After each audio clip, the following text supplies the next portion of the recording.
Let's bring our other guests back and then throw some of these questions out to see who fancies answering them. There was a couple of questions in the chat about, Wendy, it might be worth muting until you're speaking, just because we're getting a bit of wind noise.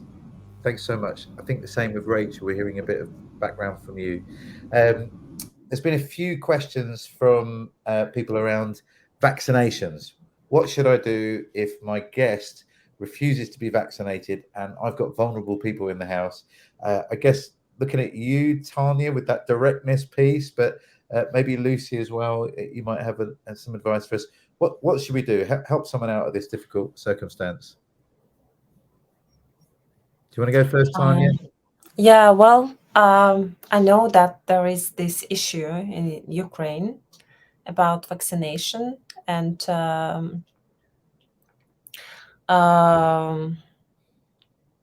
sometimes it's really difficult to convince people to do vaccination. They see it as life-threatening thing, and so now, especially when they are having their trauma, it would be really difficult.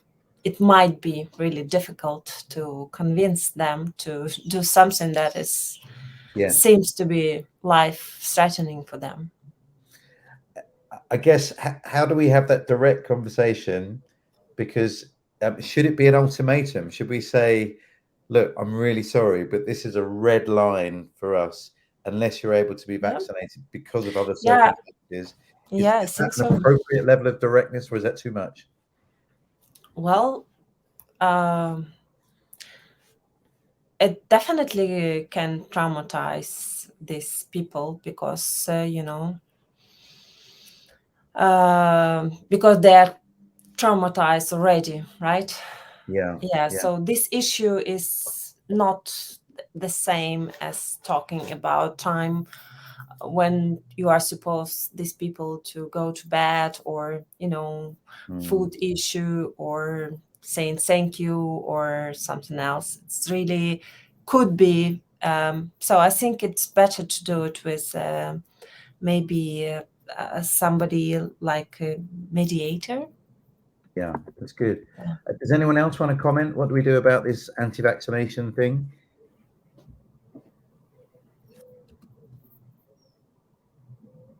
Wendy, you're muted at the moment. Sure how to do that. There you go. Okay, great. I would just point out that that's a difference of opinion in general in a lot of places. I'm sitting in Iowa in the United States right now. And so, a lot of these things that come up with our guests are not just refugee concerns. They're just everyday concerns. The things we see at school, the things we see behavior-wise. What it's really about is, do you want, how strongly do you feel about this, and what your boundary is on that. And I think Tanya's given us a good insight. They as a culture understand directness. I would give them the autonomy and give them the respect that you're uncomfortable. Tell them you're uncomfortable. Yeah. Okay, that's really helpful. Other questions was about having those direct boundary setting conversations or a regular review. People are saying, well, it's all very well having boundaries, but it's an evolving relationship. Can you give us some more guidance for that kind of regular review, how to do that well? I think it's about resetting as things change. We thought it was going to be this. This was our expectation. We tried it. It's not working. Let's reset. And I actually think, based on culture, and American culture is fairly similar with Ukrainian culture in terms of directness, the Ukrainians have an advantage because they're just going to say it. And so I would just say, don't be afraid to address whatever it is that's going on in the household, and saying things like, just to own it. That's what autonomy is about. I'm uncomfortable, not you're wrong, but I'm uncomfortable.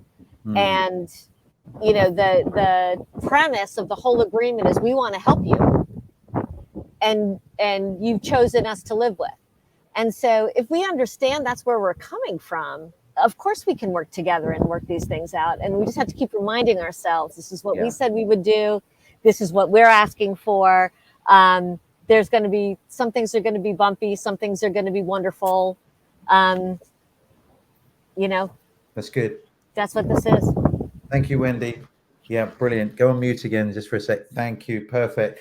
A few people are asking, I guess if they haven't hosted yet, then almost setting an expectation there'll be review. So, maybe at some point early on when people arrive, saying, okay, we're new to this, you're new to this, why don't we have a regular meeting? And maybe even set that in the beginning, the expectation you're going to be having that could be quite a good thing. And those of you that are waiting, hopefully the things that the rest of us have learned ahead of time will be able to help you have an even better start. So that's the advantage. I know it's been frustrating for some of you. Great. Just checking what the next question is. I asked some of you guys what it is that Sanctuary could do. So Sanctuary Foundation, we're a very small charity, but we have a big vision, right? We want to equip as many people as possible to be hosts, to help you, to support others. We love this outpouring of hospitality that's happened across the nation. We think it's fantastic, and we're hoping that it will help us to help other people. Maybe you are aware that at the same time the UK is welcoming people from Ukraine, we've also set up a new scheme to send other people to Rwanda. And I find that a very difficult balance. People are people. Everybody's valuable. Everybody's got intrinsic value, dignity, and worth. And so to treat some people well, and I want to see that happen more and more, it is great, but to treat other people in such an inhumane way seems really unhelpful. So our vision is more hospitality, more kindness. Let's change the way that our culture is dealing with all vulnerable people. So we've asked you some of the practical things that we could do to help you. I wish we could do all of them. We're looking for ideas. It sounds like these kind of events are helpful, both from a speaker's point of view and getting insight, but also just people affirming each other in the chat. That seems to be really good. Lots of opportunities for people to just say, I'm facing the same issue. I thought it was just me. That sounds really good, that you don't have to do this on your own. You're part of a team of other people. So I think we'll learn from that and try to put on some of these seminars regularly. We had a kind of taster of everything tonight. Maybe we'll do some deep dives so we can spend a little bit longer on each of those subjects, trying to help you that way. So just let us know how we can help. Now, some of you are asking for the code. I'm going to put it on the screen again. We haven't pulled out our winners yet. So you can use your phone to go onto the website and just put your camera on your phone and point it at the QR code. I'm doing it right now and it works, which is great. This is a free course trying to help you with some of those very important basics about how to spot if someone's being trafficked, how to help look after yourself. Some of the faces you've seen tonight, you'll see on the course as well, which is brilliant. The trafficking piece is a bigger deal than I thought it would be.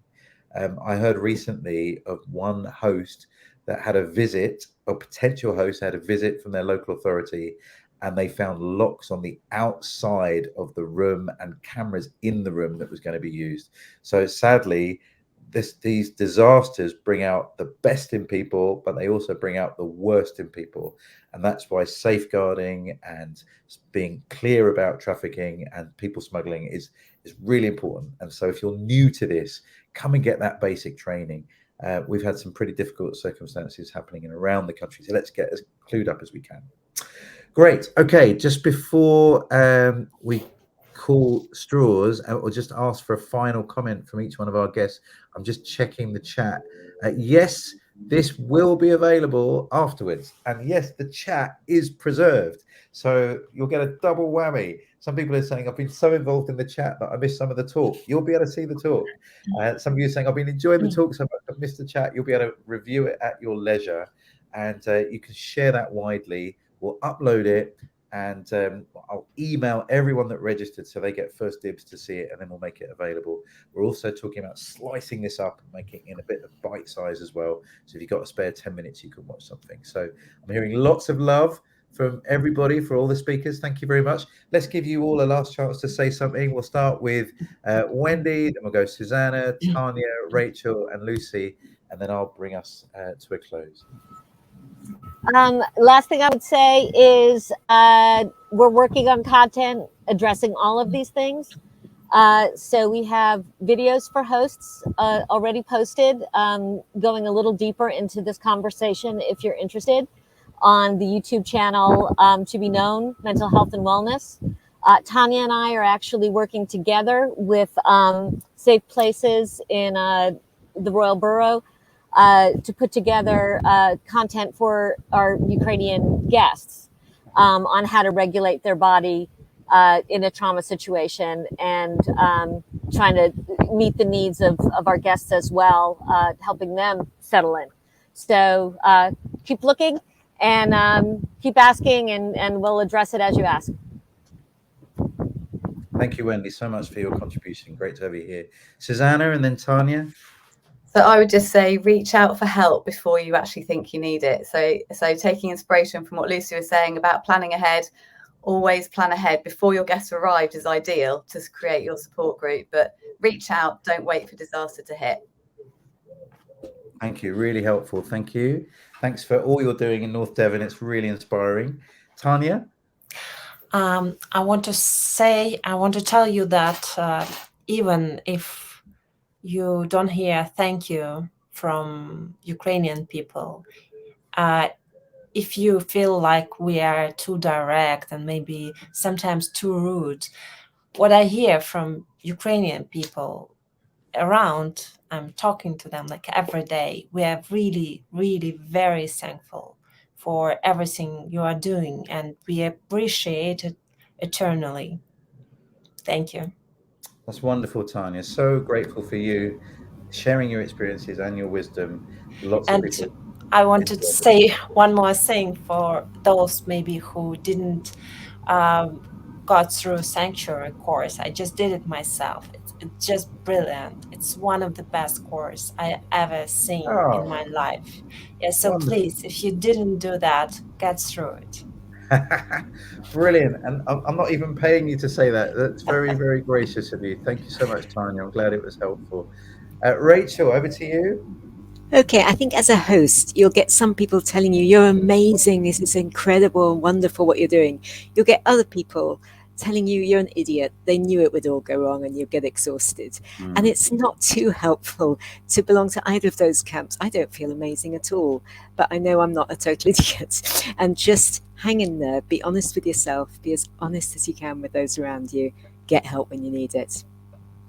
Brilliant. Rachel, you're always inspirational, and it's been wonderful to have you on tonight. Looking forward to seeing you on BBC Breakfast sometime soon. Thanks for what you're doing. Lucy, lots of love for what you've been sharing, and some people have bought the books for friends and are enjoying it. Anything you want to say by way of final words? Yeah, if Callum could just put the Leading in Disaster Recovery link in, because I think there's been a couple of requests, and you may already address this in your course. I haven't done the course myself, but one thing about disaster recovery is also about letting go.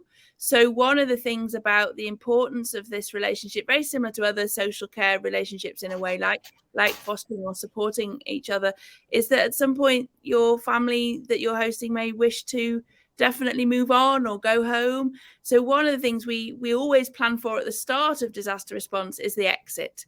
And the family, for example, you may remind them of a very difficult time, and they may thank you but not really wish to stay in touch. So I'm sure it's something Wendy will be looking at, but certainly with a disaster head on, we plan for entrance, but we actually plan for exit even more. So it's no failure. It's just the nature of life in disaster. So I just wanted to get that across, and just thank you again, because you've reminded me that humans are great. Well done, everybody. Thank you to everyone that was involved. Thanks to Shelley for helping us on the comments. I wasn't able to do two things at once like Professor Lucy's able to do. So Shelley was me for the evening, making all those helpful comments on the YouTube. Callum who works for a church in Bracknell, has gifted us his time this evening. We're really grateful. He's the one putting us in the screen and out of the screen and doing all the behind the scenes stuff. We're really grateful for him. Thank you to all of our speakers. Lots of love for you in the chat. And thank you to you for what you're doing. We are cheering you on. This is a historic moment. I was saying on Radio 2 on Tuesday, I have a little slot I do every now and again. And there's a guy that visits the local schools where I live.